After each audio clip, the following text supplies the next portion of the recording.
The second instalment took us to a time when the Bible became available to many more in their native tongue. This instalment shows us advancements in translation with a proliferation of versions. John Wycliffe and his team had translated the Bible into English from the Latin Vulgate. Subsequent translators went further back into original languages. The Hebrew Old Testament was still in use in Jewish communities and therefore was readily available throughout Western Europe.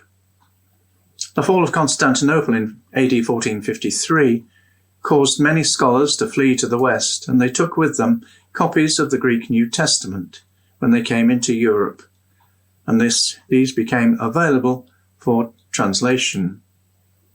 It was Erasmus who compiled and published a Greek New Testament from some of these available sources.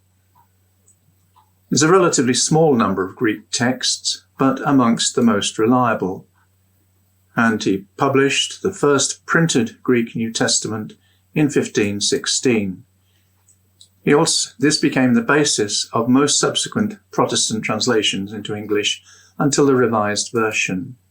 He also translated the New Testament into Latin from the Greek, and in doing so demonstrated many of the Vulgate flaws. Here is an example of his translation from the Greek into Latin, showing both languages side by side and published in 1518. One of the most significant translators was Tyndale, William Tyndale. He was refused permission to translate in England, so he went to Germany and Belgium. He had to move around a bit to escape persecution and to find a printer who was able to publish his work. His work was cut short by execution. He translated and published the Greek New Testament into English. This came out in 1525, but the printing was interrupted and had to be completed in 1526. He published the Pentateuch in 1530 and Jonah in 1531, and he published a revision of his translation of the New Testament in 1534. He did translate other parts of the Old Testament, but these were not published until after his death and incorporated in other work. Here are some facts about Tyndale. He invented words where they were necessary, and every time you use the word beautiful, you're using one of his inventions. He was master of 8 languages, especially his own, and he was said to speak each like a native. He made time to revise the New Testament translation, and the Jonah translation, which was thought to be lost, was rediscovered at Ickworth near Bury St Edmunds. It was bound in a volume with some other books. He also wrote commentaries, and his work was the foundation for most Protestant translations for very many years. This is the Tyndale Monument. It's a tower built on a hill at North Nibley in Gloucestershire, where Tyndale is thought to have been born. The first complete Bible in English to be published was that of Coverdale, Miles Coverdale, in 1535. He used as much of Tyndale's work as was available, and the gaps he filled in by himself. He was not able to understand and translate fluently from Hebrew and Greek into English, so he resorted to translating from German and Latin into English. So parts of his work are translation of a translation. But at least it was the first complete printed Bible in English and readily available to those who could afford it and those who could read. Here are some facts about the Coverdale Bible.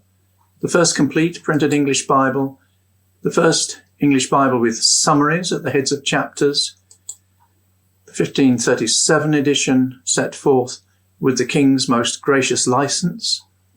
Tyndale had been unable to translate and publish in England earlier, only a few years earlier, but now Coverdale's translation was receiving royal approval. and parts are still retained in the Book of Common Prayer. This is a memorial to Miles Coverdale on the outside wall of York Minster. Since I took this photograph, this memorial was stolen and has since been replaced. There were successors to Coverdale's Bible in fairly rapid succession.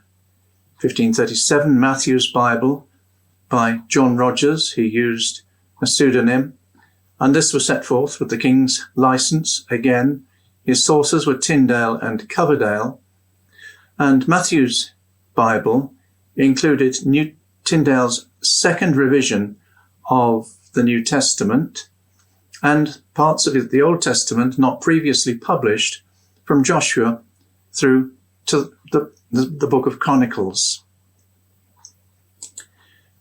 1539, Taverner's Bible, a revision of Matthew's. The Great Bible, again a revision of Matthew's, and you see that Coverdale's involved again. And after a little bit of a gap, the Bishop's Bible in 1568, so called because it was produced by 17 bishops, current and future. It was a revision of the Great Bible. It used other sources of Greek and Hebrew manuscripts. It was never popular.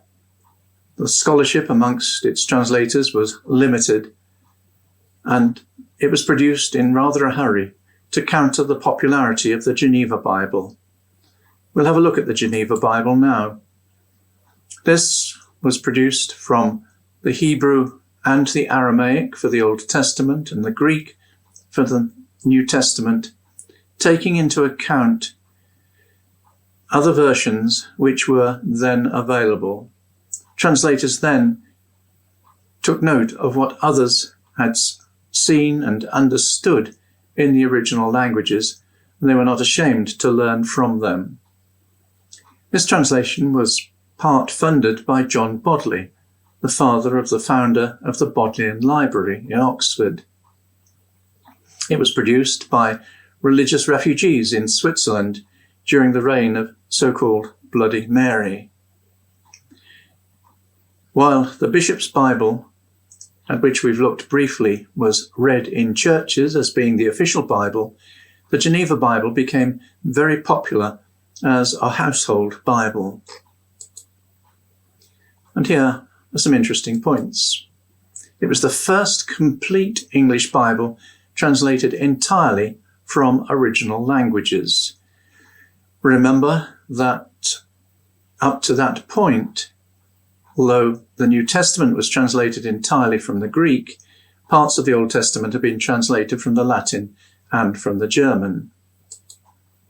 The first complete English Bible to be printed in Roman type instead of black letter, which made for a more compact volume, easier to read in poor light.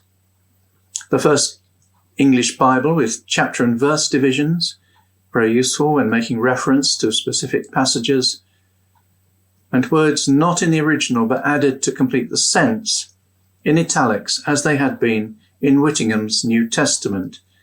And Whittingham's New Testament was one of the sources for the Geneva Bible.